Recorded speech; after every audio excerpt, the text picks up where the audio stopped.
आप सुनिए मौलाना नाजिम, आप जब शांत हो जाइए, थोड़ा सा पानी पी लीजिए, उसके बाद मैं फिर से आपसे सवाल ले लूंगी। मुझे आपकी पर्सनल बातें सुनकर के अपनी चैनल की डिबेट का टाइम नहीं वेस्ट करना है।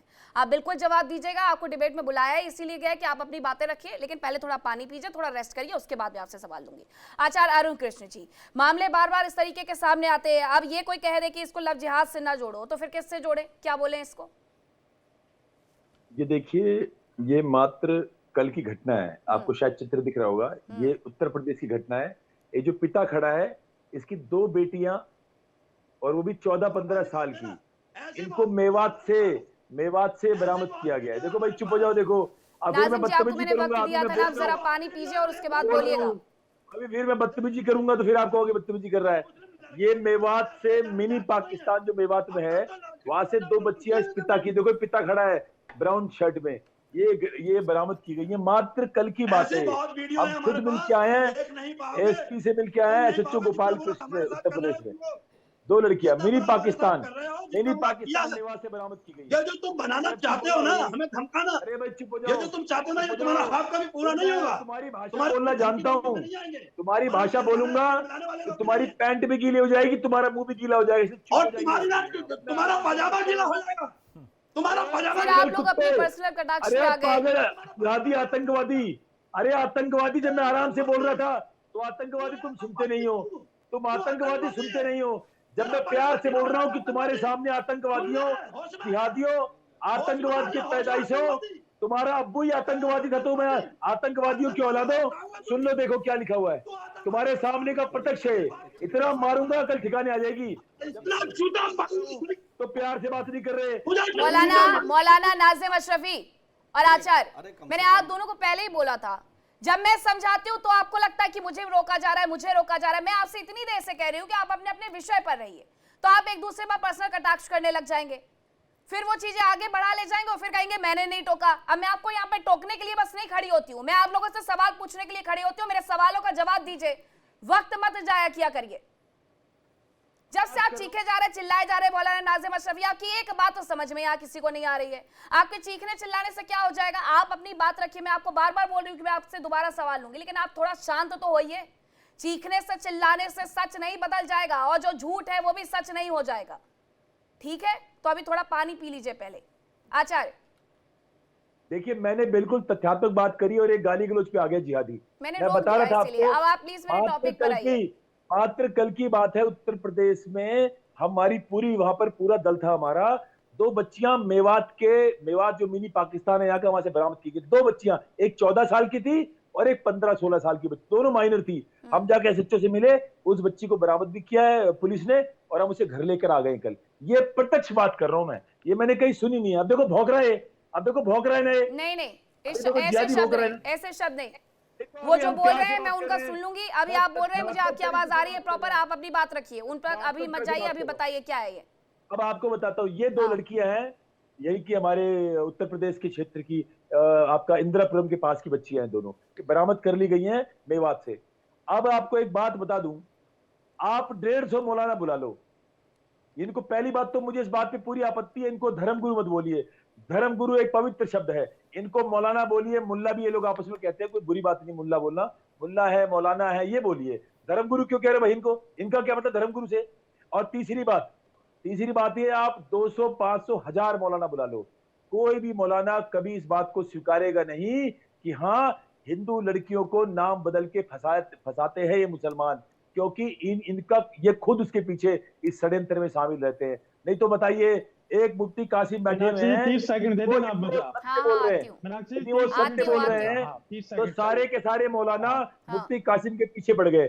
जैसे ही कोई मुसलमान सत्य बोलेगा, सारे के सारे उसको घेर लेंगे और उसको इस्लाम से ही बाहर कर देंगे, उसको मुर्तद भी बोलेंगे, उसको काफिर भी बोलेंगे। क्यों? क्योंकि वो सत्य बोल रहा है। इनको वो बोलना है जिसमें इनका मजहब, जिसको ये जिहाद कहते हैं, वो जो फैलाए, उसके बीच में जो आए वो सब काफिर हैं। ठीक है, हाजी नाजिम खान जी कुछ आपकी बात पर कहना चाह रहे हैं, बोलिए।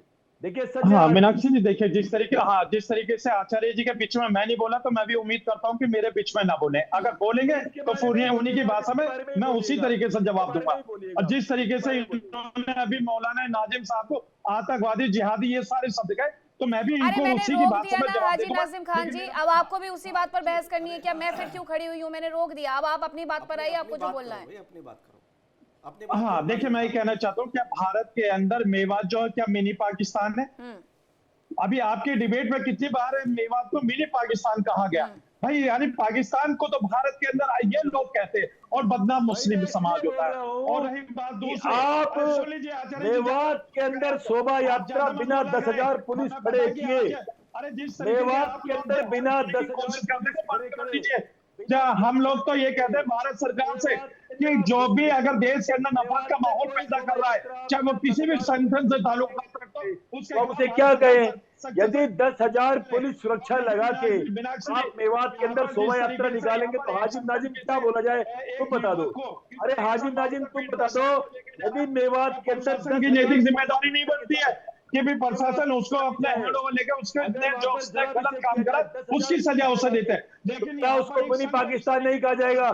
हाजिम नाजिम तुम बता दो। चलो मैं तो बड़े प्यार से बात कर रहा हूँ, अगर मैं गलत शब्द बोल रहा हूँ तो बता दो। तत्काल बैन कर देना चाहिए जो कि इंसानियत को तरनतार करते हैं। और दूसरी बात, अरे सुन लीजिए आचार्य जी, आपका कितने तथ्य हम लोग जानते हैं, कितने आप लोग पानी के अंदर वो हम सब जानते हैं। हमें अरे मेरी बात सुन लो, यदि मेवात के अंदर 10,000 पुलिस लगा के शिवरात्रि मनाई जाएगी, अगर वहां से कांवड़ यात्रा निकलने के लिए 10,000 पुलिस लगाई जाएगी, तो क्या वो पाकिस्तान नहीं है?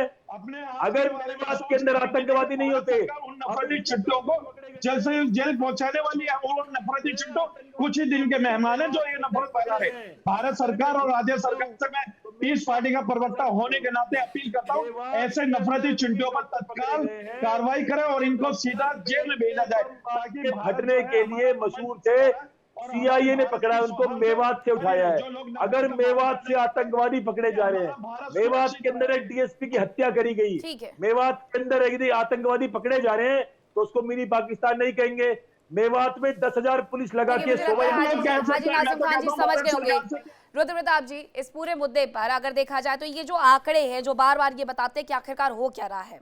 उत्तर प्रदेश में गोरखपुर से मामले आते हैं, कानपुर से आते हैं, मेरठ से आते हैं, बस्ती से आते हैं। 2023 में 400 से अधिक मामले आए 2020 से 2024 के बीच में, जब एंटी कन्वर्जन लॉ वहां पर बना दिया गया, उसके तहत जब कार्रवाई की जाती है तब ये होता है।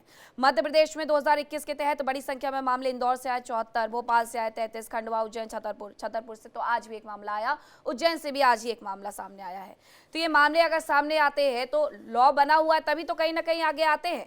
जहां पर नहीं बना हुआ है वहां पर बहुत सारे लोग अभी भी सक्रिय हैं। देखिए मीनाक्षी जी, इसमें कोई नकार नहीं सकता है कि ऐसी घटनाएं बड़े लंबे समय से बहुत सुनियोजित तरीके से हो रही है। ऐसा नहीं है कि इत्तेफाक से हो जा रही, बहुत सुनियोजित तरीके से इसको अंजाम दिया जा रहा है। और उसी के आधार पर अभी आपने देखा होगा कि जिम में एक नया पैटर्न चल गया है कि जिम के माध्यम से जिहाद किया जा रहा है।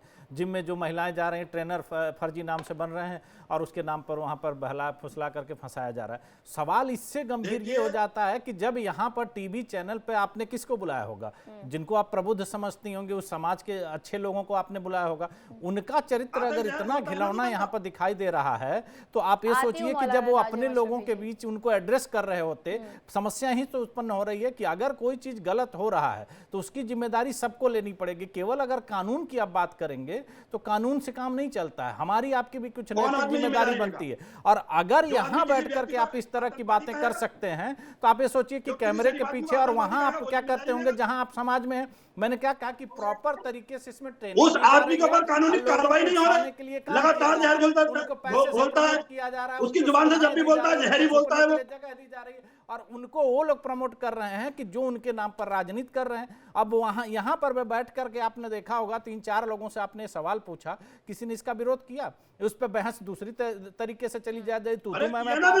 विरोध सुनाएगा किसी ने, विरोध किया हमने, कोई भी गलत है, हमने विरोध किया मगर उसने सुनाई नहीं विरोध। आप कम से कम उस बात को तो कहेंगे। इस तरह से आप संगठित अपराध को अगर प्रमोट कर रहे हैं और आप चुप्पी साधे हुए हैं और अपना चरित्र आप टीवी पर ऐसा दिखा रहे हैं तो आपसे क्या साबित करना चाह रहे हैं? सीधा जहर बोल रहा है तुमसे। उसी समाज के लिए आप रोजी रोजगार के लाले पड़ने वाले हैं, क्योंकि लोग अगर उनका बाइकआउट करना शुरू कर देंगे तो आप कैसे काम कर पाएंगे? नाज़िम अशरफी जी, चलिए अभी आप आराम से अपनी बात रखिए, आपकी पूरी बात सुनी जाएगी, बोलिए। देखिए, मैंने ये कहा कि जो बात हम सुकून से सुन रहे हैं किसी की, तो हमारे बीच में कोई ना बोले।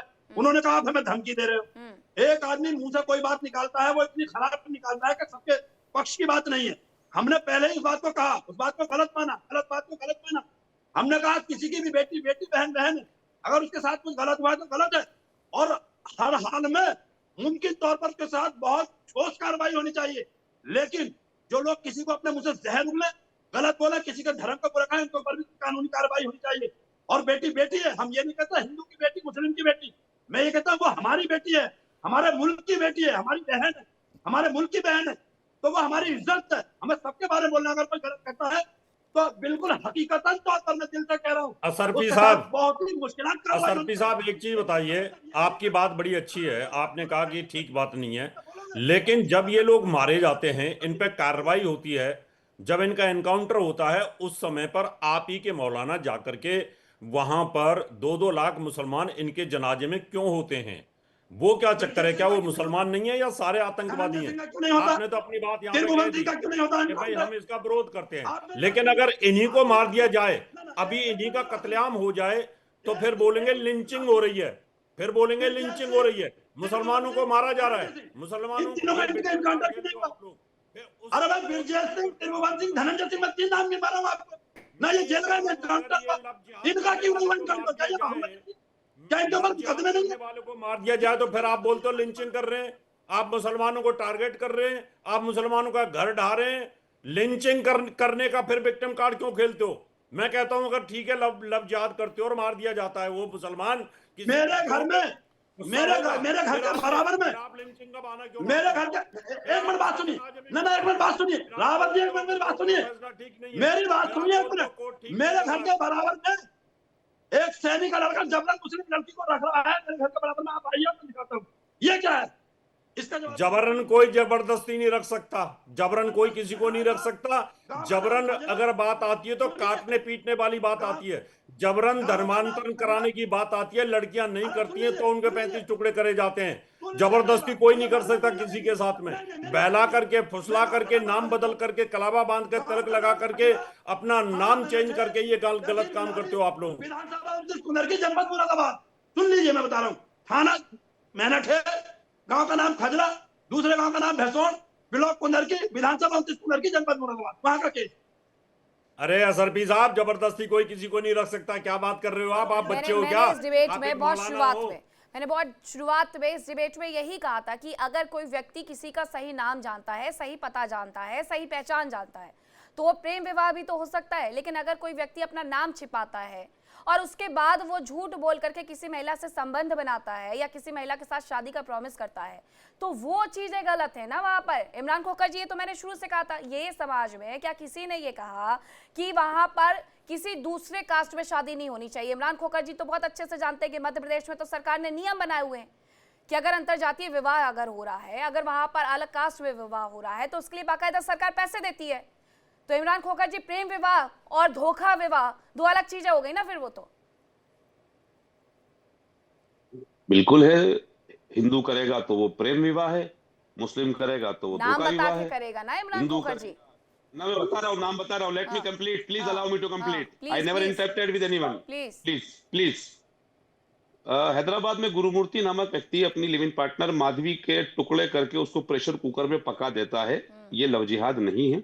मैं आपको कल की घटना बताता हूँ। 14 फरवरी को एक प्रेमी युगल लिविंग में रहने वाली 24 वर्षीय एमबीबीएस की छात्रा, जिस छात्रा के साथ उस व्यक्ति ने जबरन सेक्स करने की कोशिश की, जब उसने मना किया, उसने उसकी गर्दन पर खड़ा हुआ, उसका गला दबा के उसको मार दिया। उसके बाद वो बाहर जाकर शराब लाया, शराब पीने के बाद उस शव के साथ पीयूष धमनोतिया नाम के व्यक्ति ने, ये इन्होंने तुरंत मान लिया कि हाँ दुनिया देश तेरे बीच में नहीं बोला। अरे फिर आप लोग भाई अपनी भाषा, मुझे समझ नहीं आता कि क्या हो जाता है इमरान खोखर जी, क्या हो जाता है आप लोगों को।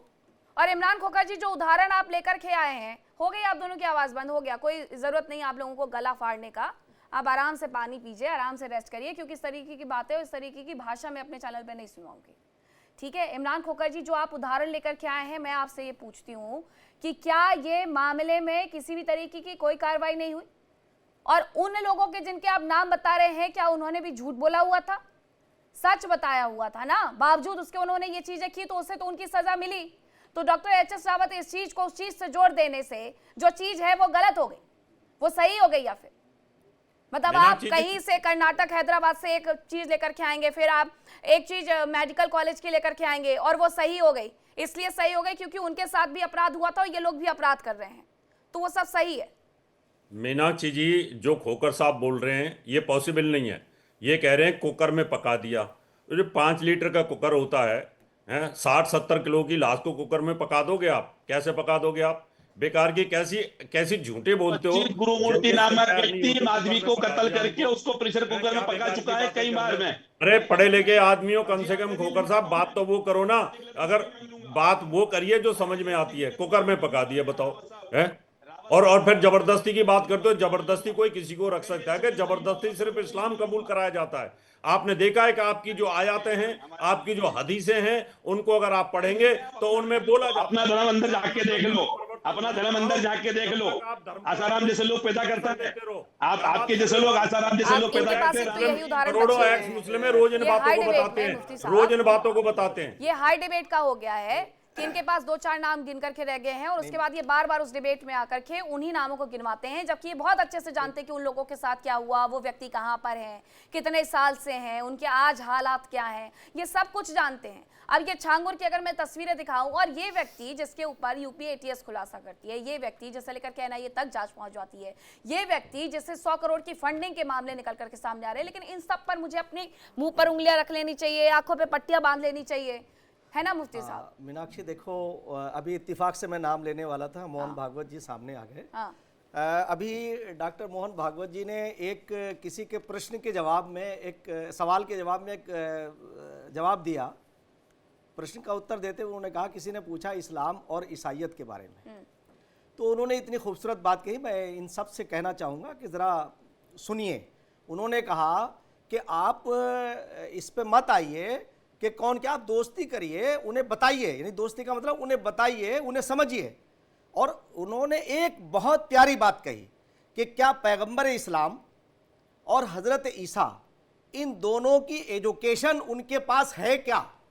अगर अमन की बात पैगंबर इस्लाम करते हैं, बराबरी की बात करते हैं, तो हम तो क्या बात कहना आप चाहते हैं। यही चरित्र, खामोश होकर सुनिए जरा। हम तो बात कहना चाहते हैं, अरे सुनना आप कहाँ चाहते हैं? आप एक मिनट सुन लीजिए पूरी बात। इसीलिए यही तो चीज, यही चरित्र बदलने की जरूरत है। सुन लीजिए। क्या आप अपने कौलो फेल से ये नहीं बता रहे कि आप जो है जारहियत कर रहे हैं, आप ज्यादती कर रहे हैं?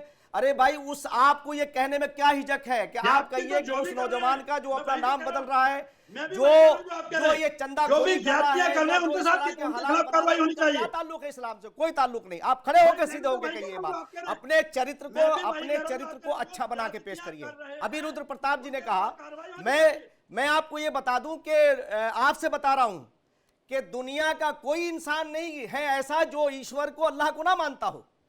भाई मैं ये भी कहना चाहता हूं, आचार्य बैठे हैं, कि कोई काफिर नहीं है जो ईश्वर को मानता है, जो खुदा को मानता है, वो कहाँ काफिर है? और आप लोग ये कहते कहते नहीं थक पाते हो। अरे कम से कम कुछ पढ़ लिख लो भाई, क्यों इस्लाम को बदनाम करा रहे हो? अरे काफिर भी आप ही ने कहा, हमने कब कहा काफिर? देखिए इंडिया डेली 24/7 अब आपकी स्मार्ट टीवी पर।